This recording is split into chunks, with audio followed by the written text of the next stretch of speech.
Hello everybody and welcome to the San Diego Sports Arena, where tonight you'll see the Morris Tigers right there in your screen go after the 3A championship against the Helix Highlanders, the final game of the San Diego County basketball. Ray Epton, who can score at will sometimes if he plays in control, led the county in scoring last year when he was Madison. Of course, Epton, the man on the spot earlier last week when the team was disqualified and then came back. Helix is a team, though, that plays a disciplined, controlled How do you team. stop a front line of Lawrence West, Ray Epton, Sean Bell? Well, we're going to take the ball at him on offense and see if we can hurt him a little bit with fouls, and then we're just going to have to find to get a piece of man and box out. You played Morris once this year. You lost that one 64-56. What was the difference in that ball game? What do you hope to see different? At an interview with Coach Ron Davis, his team has been here before. Kevin had an opportunity to talk with him before the game. Ron Davis, tell me, simple question, how do you beat Helix? Well, that's going to be kind of hard to do, but we're just going to try to play our game and, try to be a little bit more disciplined and whatever it takes to win. If we have to play a control game, we're willing to do that. But if we have to run and play our style of ball, that's what we really want to do. But we're looking for a good ball game, and I think we'll be successful at the end. Well, that's a good point then. Do you feel that you can play the half-court game with Helix? Oh, yeah, we got very intelligent ball players, and we have a lot of people during the course of the year have held the ball on us, and we can play a fast tempo as well as a slow tempo game. What do you feel the difference in this ball game is going to be? Well, I think the difference will be rebounding and turnovers. I think that's the key point in this ball game today. Your team had to play 3 games in 4 nights. Is stamina a factor tonight? No, I don't think stamina is a factor because I use a lot of players, and none of my players play the whole 32 minutes. So I think that, being in good shape, being in good conditioning would take its own course. Okay, Coach, we'll see just how well you do in just a moment. Let's take it back to the game. Well, thanks a lot, Kevin. Morris front line. There you see Ray Epton, the controversial man who at one time, because he lived across the street from the Morris school boundary, the entire Morris team was declared ineligible. That was later overruled the next day. Tigers came in, won 3 of 3 games in 4 nights, and earned this position in the finals. Scott Webb, All-American place kicker, good basketball player, good baseball player. Lawrence West, the All-American, can do it all. Outstanding player, the MVP of that Morris team. They have so many outstanding players, but he has just really been the key, and he's being highly recruited by many schools. As we take a look at Rusty Nelson. And it's very interesting, a quick injury report for Helix. Number 12, Chuck Cecil, will not be starting, as we see Martell Johnson, the hero of their semifinal game. Chuck Cecil hurt his ankle against Vista. I talked to Coach Singer before the game. Cecil may see some action tonight, but he's their playmaker. He led the team in steals, and they're going to miss him. Jim Mutter for the Highlanders, and now we take a look at Carl Fisher for the Morris Tigers. A lot of interesting factors in this game tonight. Helix, the last time they were here. Morris and Helix. These two teams have met once before, Morris claiming a 64-56 victory. However, all season long, they have done so, avoided the upset through most of the year, and they have earned their spot here in the final. So this Morris team comes in with confidence. Keep an eye on Ray Epton. Since the fiasco of last week, he's only scored 4 points in each of the last 2 playoff games. That's coming from the man who scored 30 points a game last year. In the corner, he'll take the first shot from the baseline. It's what Morris up 2-0. Morris doesn't win any time. Carl Fisher was here last year. He's not bothered by the sports arena. Epton now, he puts it up from way outside. Won't go. Rebound, Juan Espinoza. West, top of the key. They go inside to Epton. Epton closely guarded. Puts up a left-handed shot. Well thrown. Lawrence West in action. One-on-one against Juan Espinoza. Epton knocks it away. Epton lands on time. And Epton puts it up. Terrific up. And gets a foul on Espinoza. Epton knocks it away. Epton lands on time. And Epton puts it up. Terrific up. And gets a foul on Espinoza. The Morris fans on their feet. They love it. It's showtime here. And that brings up the 5 high fives to the teammates. Let's take another look at that. Epton comes up with the steal himself and then takes it all the way for showtime. Espinoza had no business in there. It's a kind of mistake. Espinosa just was sort of an innocent bystander. He just happened to be where Epton came down. Davis calls over his guard. Telling him exactly what he wants defensively and offensively. Epton completes the three-point play. 25-21, Morris dribbling against Sumler and Gordon, and now Epton comes up almost with the steal, but it just slightly goes out of bounds. Epton seems to be playing with a bit more enthusiasm than he has the last two times we've seen him. Playing with some extra hustle. Number 34, Scott Webb. Cecil, Epton with the steal, this time his second. Epton, Gordon on the side, and that'll be good, but there'll be a traveling call. The basket will not count. Epton stepped out of bounds apparently after the steal, and that was ball players. Brings him into a team concept, gets him playing defense. He forces the other against Epton. That's going to be called for a foul.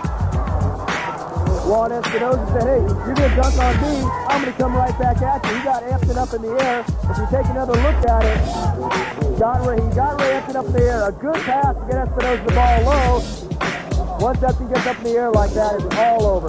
It was a fake that beat it. Epton went up, and then when he came down, Espinosa went up and got the foul and the point. They go inside to Epton. Epton puts it up and in. What a play. Epton really exerting himself tonight. If they're going to be able to get Epton and Lawrence West the ball low, down low like that, there's a big deal. Epton, top of the key, in and out. Whoa, go! And there'll be a foul. Everything we expected. Two good teams battling it out here. Obviously, going down to the wire. 29-28, these teams have not been separated by any more than 4 points. As you see the Tigers walking in their locker room, and they're some of the Tiger fans who have come here to the sports arena to root their team on. They really support their team quite a bit. They're beginning to think that this is their home court after two trips in the last 2 years here. Morris, the defending champion, they beat Patrick Henry last year, and another thriller went down to the final. Some of the first half highlights in action. As he controls the baseline here, driving against Ray Epton. Ray Epton is a tough man to drive against. There you see the Morris Tigers. They lead by one on the Lawrence West side. And outstanding. If you look at the first half scoring for the Morris Tigers, Markel Johnson had 2 points, Carl Fisher 8, Lawrence West had his customary quiet 10 points, Ray Epton had 5, Ronnie Lewis and James Green had 2 apiece. For the Helix half for Ray Epton. And look at this dunk, right in Espinosa. Espinosa committed the foul. That was a 3-point play. A big difference in the first half. You want the big difference in the first half, however. The Morris Tigers only took 1 shot from the free throw line. And of course Madison had to beat to get in after the snafu. I think it's an appropriate term.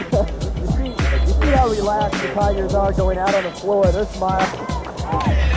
So inside to Epton. Epton, a little turnaround move. Will not go. Nelson with good. Tiger Bauer 33-33. I'm sure that Ron Davis just wanted, but all of a sudden they're tied up. But that is spectacular. If you want to look at Helix and you want to know why they win ball games, watch them on offense. Epton now drives, puts it up from 7 feet away. Well, so Chandel fighting run. Epton with his 4th steal of the ball game. Sends it down West drive, he'll put it up and play tenacious defense this evening. And now it'll be a field foul called against number 24, Carl Fisher. His second in the ball game. Sumler, baseline, Gordon, now they go. Epton, free throw line, won't go, rebound, Mutter. Type of night for him as Espinosa misses a little jumper, but Epton on the board. What a rebound, one-handed. Epton goes up to get that one. Lifting a little bit. That could hurt. He's been their big offensive threat all night long. Gordon, what a move. At the buzzer, puts it in, 44-39, the score at the end of 3 periods here on Southwestern Television. The third quarter. The Morris Tigers. Epton now drives, puts it up, one-handed shot, goes down. A little easier for the cheerleader. Ray Epton going over Scott Webb. Get Epton up in the air. Watch out.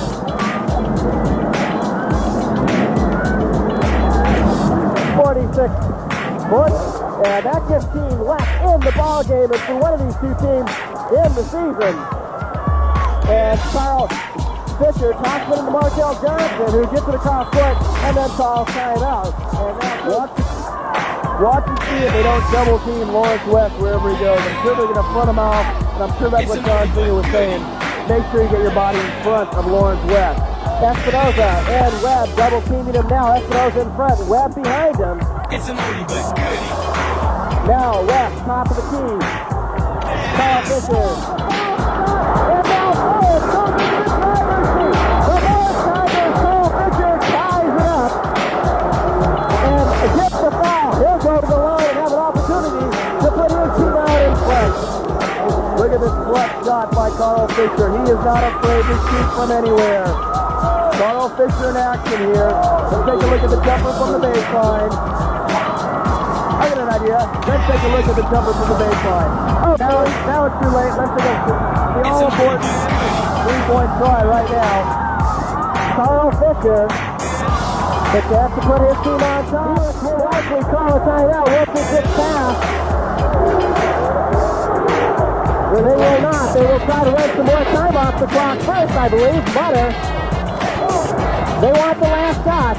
They'll take overtime if they miss it. Carl Fisher, 51-49.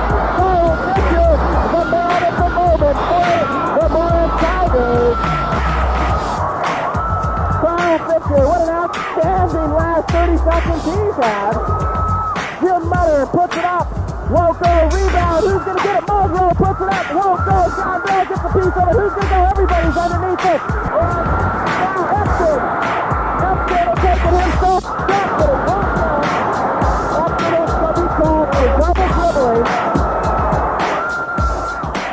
Morris, 51-49. Helix will have one last chance. Morris had marked a player open underneath. And Morris is going to call a timeout right now. I'm not quite sure why Felix should call a timeout before. They have 3 left. I tell you, what a clutch performance by Carl Fisher, the senior. What a big night for him coming down the road. He's been here before. He knows what to do. 14 seconds is all that's left in this ballgame. Helix with an opportunity to tie, and what a big break right there after Epton came up with the garbage ball. Instead of passing it, he wound up double dribbling it. He had difficulty controlling it. Had that shot have counted, this game would be all but over. Instead, Helix will have another chance at 14 seconds in which to score. 8 seconds. They've got to get a shot in. Westy Nelson fakes, drives to the hoop. It's turned away. Lawrence West gets called for a foul, and he is upset.